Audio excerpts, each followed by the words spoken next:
Yo, Saf here once again. If you read the title, you already know what the fuck this is about. The Fat Joe versus Ja Rule versus just wrapped. You know what I'm saying? If you anything like myself, you just finished watching it. Um, I have thoughts. You know what I'm saying? So I'm gonna play this intro music real quick, and we're gonna get into Fat Joseph versus Ja Rule.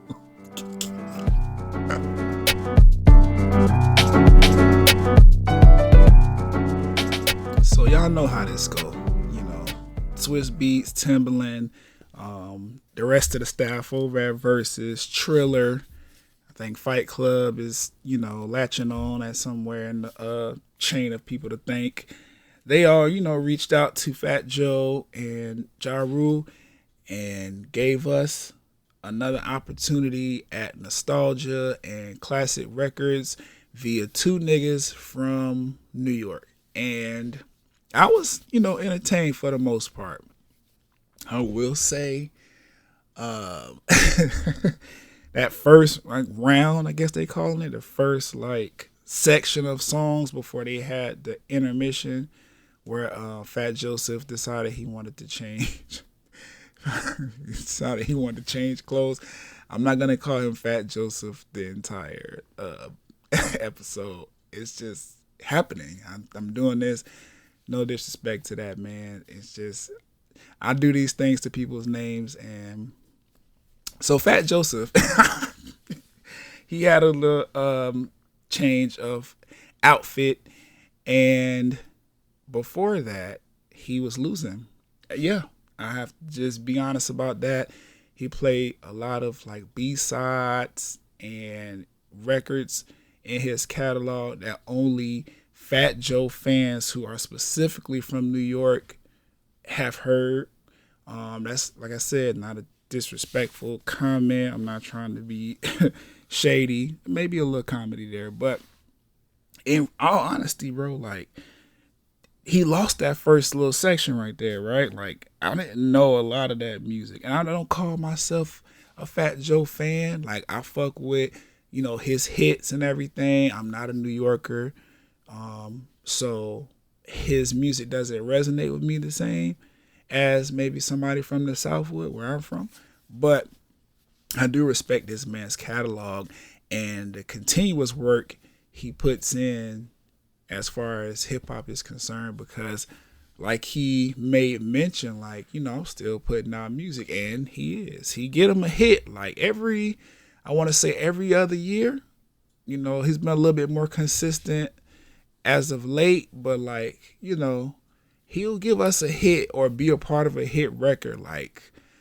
I want to say once or twice in a 1 to 3 year span.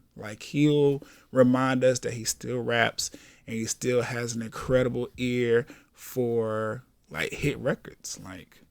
His newer music, the newer hits that he has, they hits now, they fire. They might not have the staying power or be classics, but they definitely touch the charts, had the clubs going up, or the quarantine radios and all kind of things going up. So big respect to him for that. But that first section of the verses, boy, you got washed, boy. Ja Rule was sticking and moving. He did not care that, his hits are a tad bit dated. He recognizes that they are classics, and the rest of us do as well. Ja Rule got plenty of hits, and they're bigger than hits at this point. They are classic. You can play them bitches anywhere. All age group are gonna know it.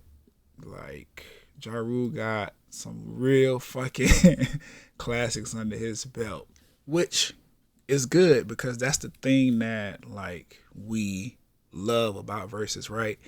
It is an opportunity for us to relive some of these classic songs and revisit some of these classic and golden age eras of music, and really just, go back to a time where social media wasn't really a thing like that, and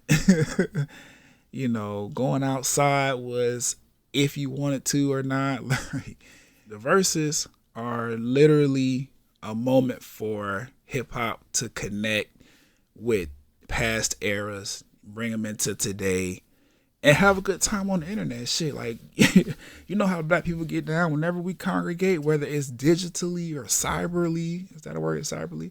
Whether it's digitally or via internet, Wi-Fi, wherever the fuck, whether it's in person, like, we're gonna turn up, we're gonna have a good time, we're gonna make people understand why we're so important to this world, just as people. The verses tonight, it did that once again, but like I said, Fat Joe, he was kind of getting whopped in the beginning. He did the outfit change. He came out because at first my dog Dakari pointed out that they was matching low key, right? Fat Joe had on, I think that was either olive green or gray. He had on the outfit, and it was the same color as Ja Rule pants. Had on a black shirt, and then Ja Rule had on a black shirt. Cause like, okay, damn, they color coordinated. That's actually kind of dope. Cause they was taking a bunch of shots at each other. We learned from past verses, Dipset and the Locks, to be specific, that New York niggas do not have a problem plotting behind the scenes, like, oh yeah, we're gonna be turned up, we're gonna make it seem like it's beef, we're gonna bring that battle energy to the stage or whatever, and really make you think some shit might pop off, just to be at the end, oh, it's all love, this is my brother, we doing new music together, we going on tour together, support us when we go out on the streets. This is also the tactic Ja Rule and Fat Joseph decided to take, and it translated, but not as good as the Dipsets and the Locks versus battle. I don't really need to talk about the music because it's literally Fat Joe and Ja Rule. Like, these are two big enough hip hop stars, even if you want to call them old or whatever, they're big enough where a few, if not all of the song or all of the hits, I'm gonna say. Not all the songs, but all the hits that they played tonight. Like, they're that cemented in hip hop. So music was fine. Everything was good. When it comes to verses, it's usually most important to have your set list organized in a way that will make it so you win.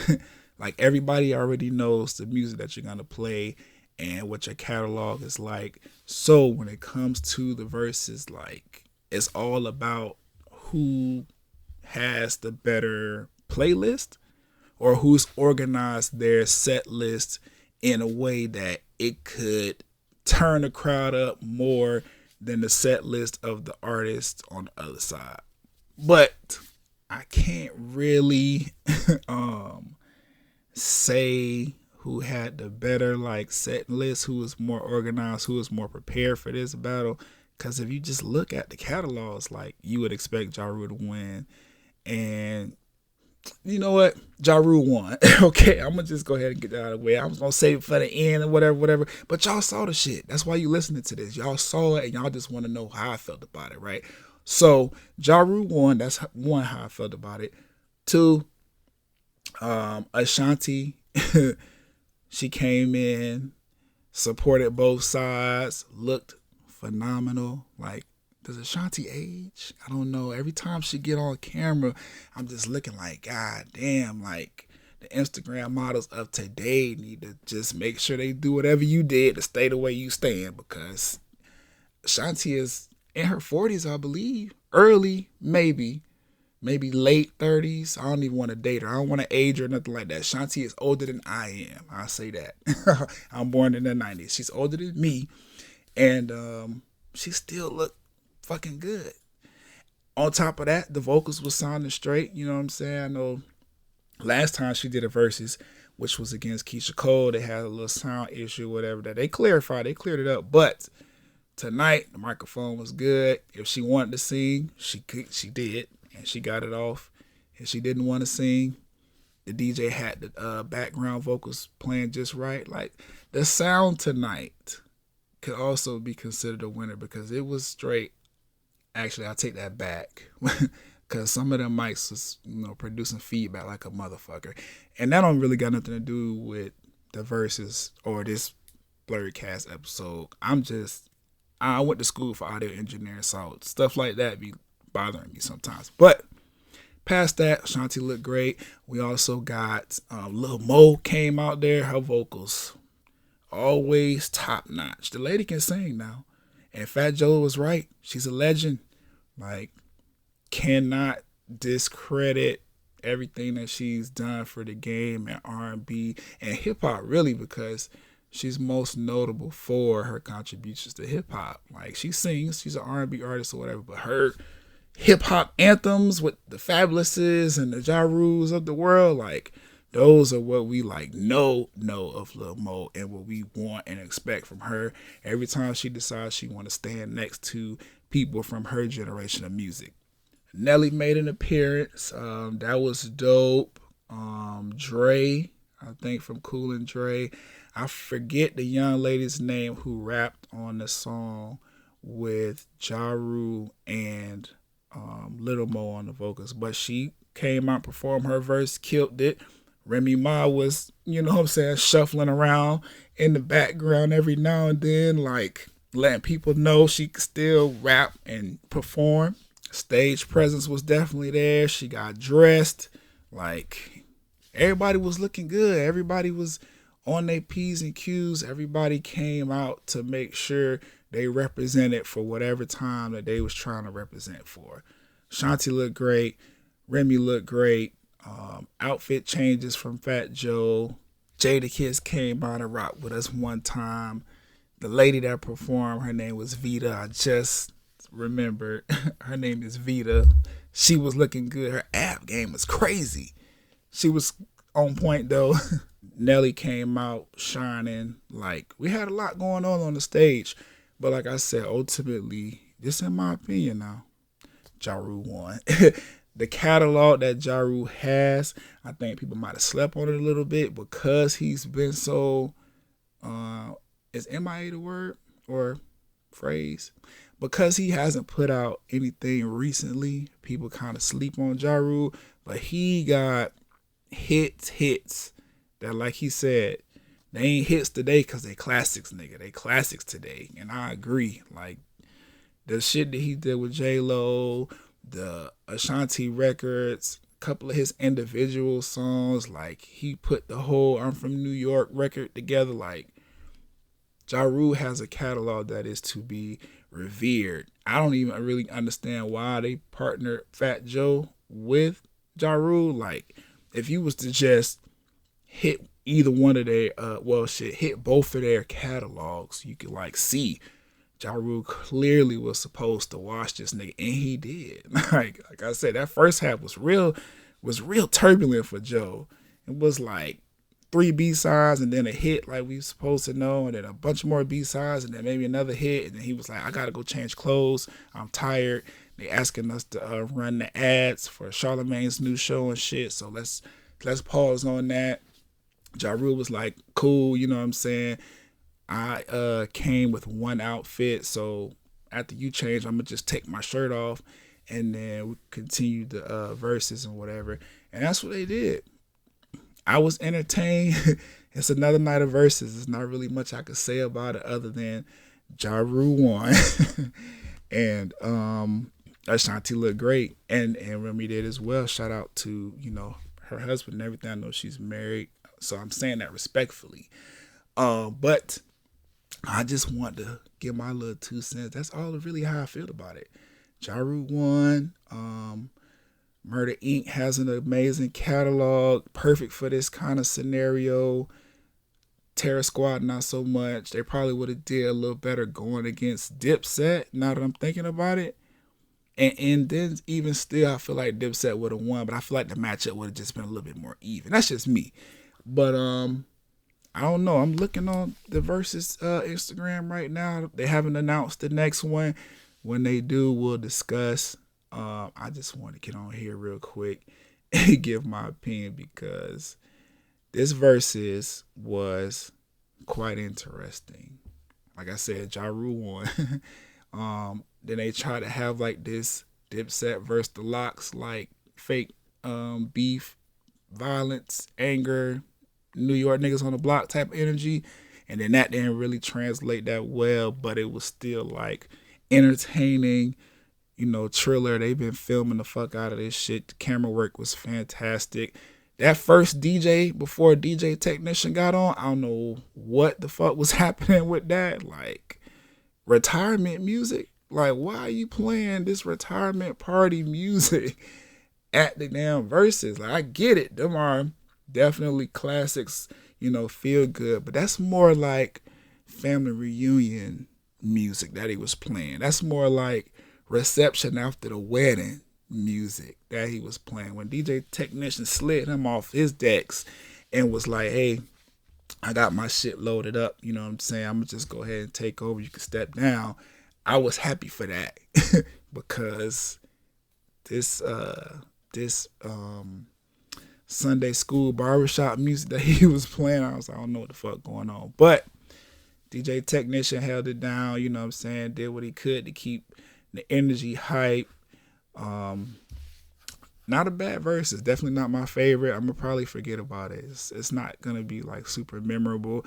Wasn't a whole lot of funny moments. I don't see very many memes coming from this Verzuz. I don't think either one of the prices went up after this Verzuz.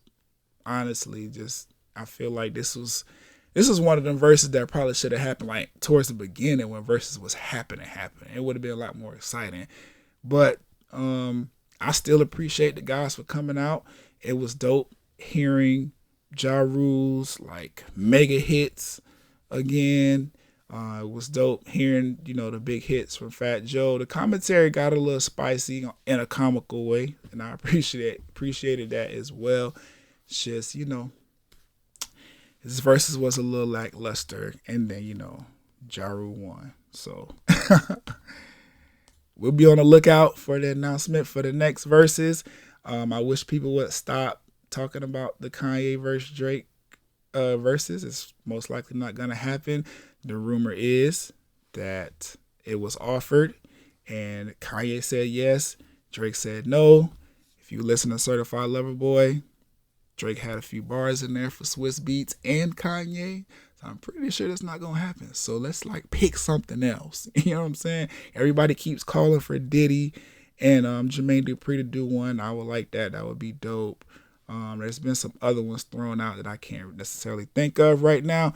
But if the Drake and Kanye Verzuz happens, just know it won't be in this lifetime. In my opinion. That's just how I feel about it. But get in the comments wherever you find this audio. Tell me how you felt about it. You can hit me on Twitter if you would like, at Brian Sapp, BrianSapph. Same thing on Instagram. Same thing on YouTube. We could talk about it. Not very much to talk about, but we can make some kind of conversation. I'll catch y'all in the next one.